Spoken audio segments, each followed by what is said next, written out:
Hello. So today we're gonna be talking about classics. Because we are moving very soon, half of my stuff is packed into boxes, so I won't really have a lot of stuff to hold up. So when I do talk about a book, I will probably pop up a cover on screen at least the first time. But before we get started, let's talk about sort of my perspective on classics. So I graduated from a private liberal arts school with a Bachelor of Arts in English, with minors in French, history, and creative writing. I was an English teacher for 3 years, and I read 500 books a year. I don't know if you want to call those credentials, but that's kind of my whole perspective. I'm 25. I'm almost 26. I'll be 26 in less than a month. Hello, getting kicked off my parents' insurance. But I realized that by wearing this crappy Danganronpa t-shirt, I may have just nixed everything I just said. I don't read a lot of classics. I read a good number of them. Honestly, my most read genre is horror. I'm a horror person. That's my most read genre, my most watched genre. I love me some horror. But I do read classics. And I mean both in terms of I read them to teach them, and I read them just to read them because I did have get a 4-year degree, and I did take damn near every single English class that my college offered. It was a pretty small college. I think I graduated with like 2 other English majors, but I think one of them was a theater major, because they liked to hold on, there were some gaps in my education. I didn't have to read a single Charles Dickens novel in high school or college. They just never popped up on any of my syllabi ever. And I read everything that they told me to read. I read fucking Vanity Fair. I read it. I enjoyed it. I liked Vanity Fair. But what I've realized as I've been getting older and reading classics just like for fun, and is that I don't know if it's some kind of Stockholm syndrome from taking 8 years of French, or if it's like I know a lot more of the history so I can contextualize things better. But what I've found a lot of the time is that when I'm reading classics, the French ones are always my favorite. Like I'm the French classic. Like I remember taking World Lit 1500 onward, and we read a bunch of different stuff. Like the professor for that one, he was very, very, very big into Russian literature. He loved Tolstoy so much, and so he had us read some Tolstoy or some Dostoevsky, and I was like, yeah, Russian literature. I mean, like the Russians can write, and I still think that's true. But what I love so much more is when we read Voltaire. Voltaire is older than Dostoevsky and Tolstoy. Voltaire was writing before the French Revolution, but he was so much fun. He was hilarious, and I remember reading I had one of my French classes. By the time I got up there, it was French literature, and so we were reading books in French. And the one that I remember the most is Germinal by Emile Zola. And I reread that recently this year, and it was I loved it. I loved it so goddamn much. I thought it was so well done. It was so interesting. I read Terry Strachan by Zola too recently this year. So fun, such a good writer. I don't know if it's something like when it comes to the translations, like one thing that learning French has done to me as a writer is just so much more instances of the word that, because when you're speaking French and writing French, you need a lot more instances of que, which is basically that, after a lot of verbs. So in English, where you would say like, I think we should do this, in French you have to, I think that we should do this. And so when I'm writing now, because I took 8 years of French, and I'm still studying French like on my own, I'm really trying to, I don't think I'm as fluent as I was in my last year of college, but I think I'm getting there. I'm working on it, doing lots of different stuff. Maybe I should probably do like a video about all my like French, what I find has been working the best, etc., etc.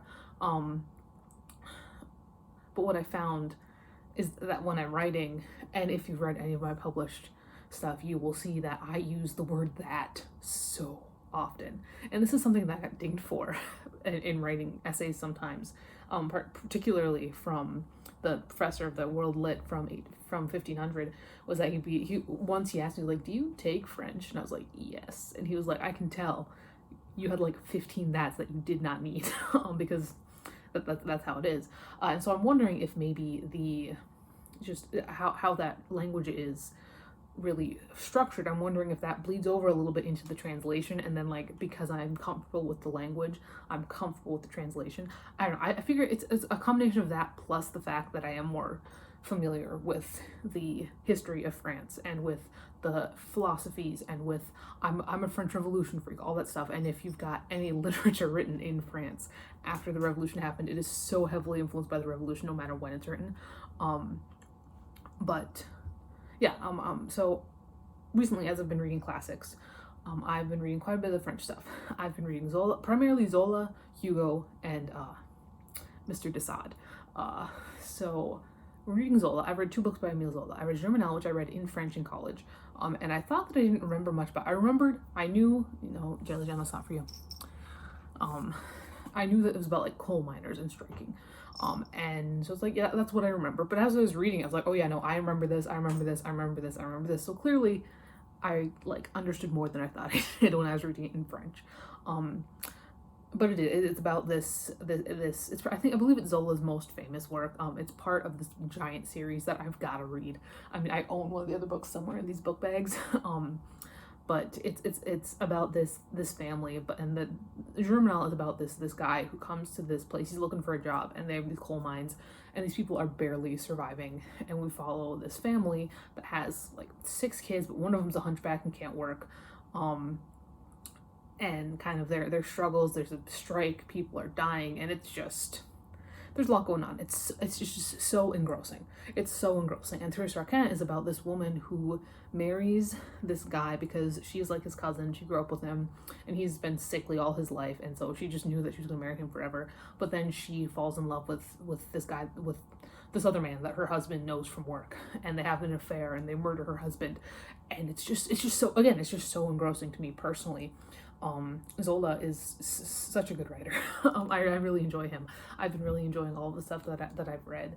I have all of his books added to my Amazon cart saved for later, because that's how I pick when I'm allowed to buy books, because I have too many unread books, and I kind of randomize, but I have all of Zola's books on there. Whenever I go to Barnes & Noble, I look for Z.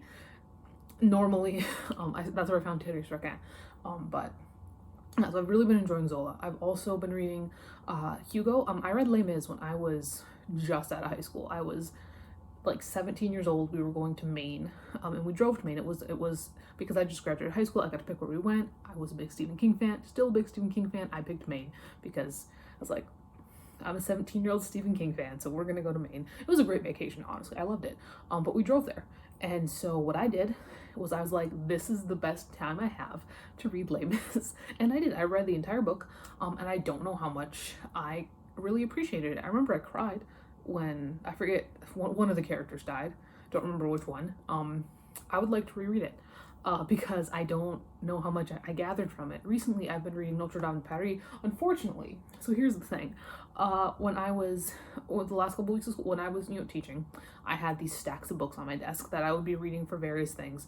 Most of them would be for novel studies that the kids would do. I would also read the books that they would read. I taught at a very small school. I had 40 students. I read a lot, so it was doable. It's a little stressful sometimes, but it was doable. But some of them would just be like thrown in there, like Notre Dame de Paris. We did have extra copies of that. We had a bunch of copies of that at the school because I was going to teach it to a certain class, but it didn't end up panning out. So I started just reading it just for fun. And it's the goddamn funniest book I've ever read. It's so funny. There is a scene, Notre Dame de Paris is the Hunchback of Notre Dame. But there's a scene where there's a trial happening with Quasimodo, and he's deaf. And the judge is also deaf, but he doesn't want anybody to know that he's deaf because he wants to keep his job. Now, I don't know if I can fully just explain the humor between this deaf man, this deaf judge, talking to this deaf hunchback, and everybody around them, because there are people they're watching just losing their shit because they realize what's happening, and it's so goddamn fun. It's hilarious. There's also a scene where Gringoire, who isn't in the Hunchback of Notre Dame Disney movie, but if you've seen the French-Canadian musical, where it's in his sad phase, where he just like falls into the gutter, and these children throw a mattress of a dead person on him because the person died. They're like, "Oh, we got the mattress, we can set it on fire." And they set it on fire. and he ends up getting up because there's a on fire mattress on top of him. They're like, oh god, and they thought that it was haunted, and they run away into the night. And it's just a hilarious movie. It's so not movie. It's just a hilarious novel. It's so funny, and unfortunately, I wasn't able to finish it because I had to start packing up everything in these book bags, except for the book that I'm like currently like priority. So eventually, I'll finish Notre Dame de Paris. But it was, yeah, no, I've really enjoyed it. I've really enjoyed my time reading that. And let's talk about de Sade. So I've read 2 books by the Marquis de Sade, and if you don't know, the Marquis de Sade was a French nobleman who, this is where we get the word sadism from, is from de Sade, because he is very infamous for writing these just disgusting narratives. He was imprisoned a lot of his life because he was just a disgusting little man. He was actually in the Bastille in the weeks leading up to the revolution, and he maybe helped start some rumors that he was just being tortured in there. Like, he wouldn't love it. I read 2 books by him. I read Justine, which I really, really, really enjoyed. I thought Justine was so good. There's a lot of, I mean, I like to call de Sade stuff like the genesis of extreme horror, because some of the stuff that happens to Justine is like it's rough. It's rough. And it's about this girl who, when she's like a young teen, like 12, 13, her parents die tragically, and her older sister ends up going, she becomes like a sugar baby and a prostitute, and by the end of the book she's like living large. She's doing a great job for herself. She has a bunch of money. She's doing great because she just like would marry these rich old men and then kill them, and she'd having a great time. And the point that de Sade is trying to make is that virtuous acts and feelings get you nowhere. And meanwhile, Justine has been trying to keep her virtue intact and be a good Christian girl, and she's constantly like assaulted and raped and just constantly just beat upon. And between all of this, we do have all of these villains that do this to her do take a lot of time to explain their personal philosophies to her, which I think are really, really interesting, as somebody who has studied quite a bit of French everything. But I had a really good time with Justine. I also love how it ends. I love the ending of Justine. I actually burst out laughing. I'm going to spoil Justine for you now. So at the very end, Justine ends up running into her sister again, and her sister doesn't recognize her at first, but when she does, she's like, oh, my sister Justine, yeah, you come live with me, we'll have a good time. And you think that maybe there's light at the end of this tunnel for Miss Justine, but the narrative will not let her virtuous heart go unpunished. So the very end of the book, she's looking out the window, and a random bolt of lightning comes through the window and strikes her in the chest, killing her instantly. And it's so goddamn funny. Anyway, 120 Days of Sodom, less good. The problem with 120 Days of Sodom is that it's very clearly an unfinished work. It was something that de Sade was working on in the Bastille, and he ended up losing a lot of it, and he didn't finish out the whole epic himself. It was going to be 120 days. He got the first chunk of 4 done. He got the first 30 days done, like written out, and then the rest of it is just notes, because the whole plot of the 120 Days of Sodom is that there are these 4 disgusting old men who all have these various like proclivities that deal with hurting people, and so these 4 men and their wives and these 4 old prostitutes are gonna go to this chateau like up in the mountains with, I think it's like 12 teenage boys and 12 teenage girls, and they're going to just have their way with them while the prostitutes tell them stories. And I will say that the stories that the first prostitute telling were at one point interesting. Like that part was kind of interesting. However, the problem with the 120 Days of Sodom is that it is extremely repetitive and gross, and I can handle gross. But if it's repetitive and gross, basically, like, there's only so much shit eating I can take. Like, after the first 30 days, it's like, oh, thank God. Because after that, there's a bunch of notes that are actually kind of interesting. I like them a lot, where the de Sade was writing about stuff that you need to fix, because it was not only is this an unfinished draft, it's an unfinished first draft. And then we just got notes for things that he wanted to include in days 31 through 120. So I didn't really like it that much because it wasn't really a finished work. Maybe it would have been better if he would have been able to actually write the entire thing. Unfortunately, he was a disgusting little man who just didn't. So those are the three authors that I've been reading the most of. I've also been interested, and I'm interested in reading Camus in English.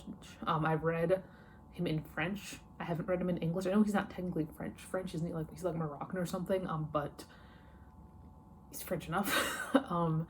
I need to read Guy de Maupassant. I've got other stuff in here. I've got like Les Liaisons Dangereuses. I've got a bunch of other stuff. And I'm interested to see how, as I continue to read French literature, if it continues to be my favorite kind of classic. Because I have read one Charles Dickens novel in my lifetime, and it was the one that I thought I was gonna like. It was The Tale of Two Cities, which is about the French Revolution. So I was like, if there's one Charles Dickens I'm gonna like, I think this one has the best chance. I didn't. It sucked so hard. Like I couldn't do it. And I don't want to make any broad assumption about like British classics, because again, I read Vanity Fair and I loved it. I thought Vanity Fair was so fun, but Dickens, couldn't really care less about him. Also, Moll Flanders by Daniel Defoe is the worst novel ever. It sucks so hard. So I don't know if I think I just don't like Dickens. But again, I've only read that one book by him. I've got a collection somewhere in here. That means I'm gonna have to encounter him again someday. But I'm interested to see how, like, as I read more French literature, if I continue to like it the most. I haven't read any Alexandre Dumas, which is a crime. It's a crime. I haven't read it. No Count of Monte Cristo. No Three Musketeers. None of it. So I'm gonna have to do that at some point. I do want to, like I said, reread Les Mis. I want to continue reading Zola. I've got one of his books in the bags, but I want to read more of them.